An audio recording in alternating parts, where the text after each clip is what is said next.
నిర్మల్లో మరి కాసేపట్లోనే ముఖ్యమంత్రి కేసీఆర్ ఎన్నికల ప్రచార సభ జరగబోతోంది. దీనికి సంబంధించి భారీ జన సమీకరణ కూడా చేస్తున్నారు. ప్రస్తుతం పార్లమెంటు ఎన్నికల నేపథ్యంలో పూర్తిగా దీని గెలుపు బాధ్యతలు తనపై ఉంచుకున్న మంత్రి ఇంద్రకరణ్ రెడ్డి గారు మనతో ఉన్నారు. సార్, ముఖ్యమంత్రి గారు 2 గంటలకు రాబోతున్నారు. జన సమీకరణ ఎట్లా ఉండబోతుంది? ముఖ్యమంత్రి గారు 4 గంటలకు రాబోతున్నారు. జన సమీకరణ మేము అనుకున్న దానికంటే ఇంకెక్కువ వస్తుంది తప్ప ప్రజలు విపరీతంగా రావడానికి సిద్ధంగా ఉన్నారు.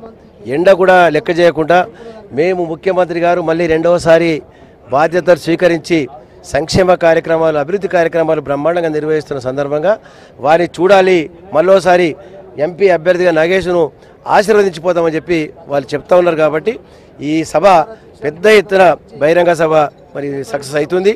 సార్, అంటే గత ఎన్నికల్లో ఇచ్చిన హామీలు చాలా వరకు ఇంకా పెండింగ్లో ఉన్నాయన్నది ప్రతిపక్షాలు చెప్తున్నాయి. ఏ ఒక్క హామీ కూడా నెరవేర్చలేదు. ఈసారి ఎట్లా ఓట్లు అడుగుతారన్నది కూడా ప్రతిపక్షాల వాదన.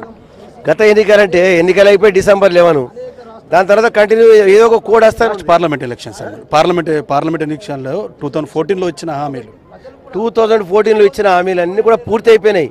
మేనిఫెస్టోలు ఇచ్చిన దానికంటే ఇంకా ఎక్కువ చేసామని చెప్పంగా ఇంకా వాళ్ళు నిద్ర మత్తులో ఉన్నారా అర్థమైంది. అపోజిషన్ వాళ్ళు, కాంగ్రెస్ వాళ్ళు కానీ బీజేపీ వాళ్ళు మరి కుంభకర్ణులు నిధులలో ఉంటే చెప్పలేము. కానీ మేమైతే మేనిఫెస్టోలో లేనటువంటి కూడా ఎన్నో పనులు చేసామని చెప్పి కళ్యాణ లక్ష్మి షాదీ ముబారక్ ఉంది, ఏ మేనిఫెస్టోలో లేదు.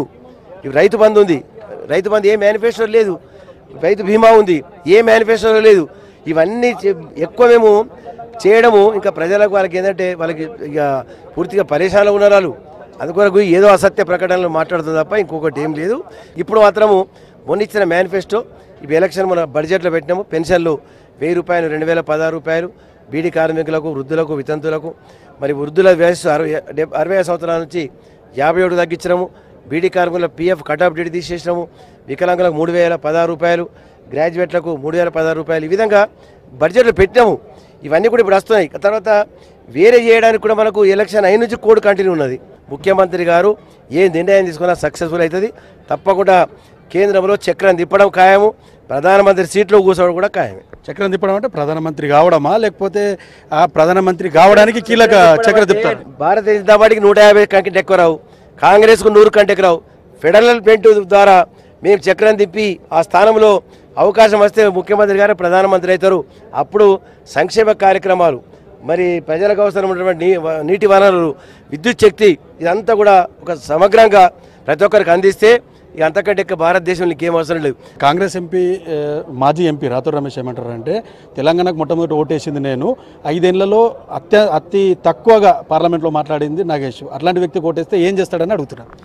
ఇప్పుడు ఇది మొట్టమొదటి ఓటు వేసిందంటే నాకు అర్థం కాలేదు. తెలంగాణ రాష్ట్రం కోసం ఎక్కడ వేసిండు ఓటు?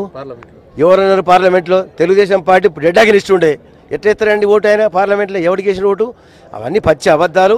నాగేష్ గారు కూడా ఎన్నో సందర్భాలు ఎన్నో విషయాలు మాట్లాడాడు. ఇక్కడ ఈ సంవత్సరము 5 సంవత్సరాల్లో సిఆర్ సెంటర్ రోడ్ ఫండ్ కానీ, అక్కడ LDF డబ్బులు కానీ, LD డబ్బులు కానీ, ఈ జిల్లాకు వచ్చిన డబ్బులు ఎక్కడ రాలేదు. మాజీ మంత్రి జోగురామన్న గారు కూడా వస్తున్నారు. జోగురామన్న గారు, కౌంట్ డౌన్ స్టార్ట్ అయింది, ఇంకా చాలా తక్కువ టైం ఉంది. ఎట్లా జనాల్లో మీరు కూడా పొద్దు నుంచి తిరుగుతూనే ఉన్నారు, ఎట్లా ఉంటుంది పరిస్థితి, ఎట్లా ఉండబోతుంది అనుకుంటారు?